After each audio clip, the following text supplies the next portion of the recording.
একটুখানি পড়িয়া যাও অনেক দিন হচ্ছে আমরা মাখা খাই না, তাই আজকে চলে আসলাম এক বন্ধুর বাড়িতে আমরা পারার জন্য।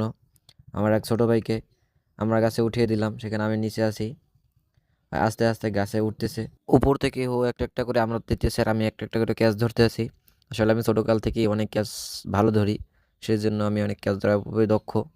এই দেখি আমার এক ছোট ভাই ওই কইতেছে, দেখি আমরা চুক্কা নাকি মিষ্টি আগে টেস্ট করে খেয়ে দেখতে হবে। পরে কইলে না, আমরাগুলো মিষ্টি আছে, অনেক ভালো সুন্দর। ওইদিকে আমার এক ভাই, ওই দেখেন কই মাথায় ওরে বেডা রে, তুই যদি ওই মাথায় গাছের মাথায় উঠছো, মানে যদি একটুখানি পড়িয়া যাও, একটু ভালো মতো থাকতে হবে। লঙ্গির অবস্থা কিরকম, বাট একটু লঙ্গি টঙ্গি একটু সামলাই টামলাই রাখ বেটা। আমরা পারা শেষ, এখন আমরা এগুলো নিয়ে বাড়িতে যাব।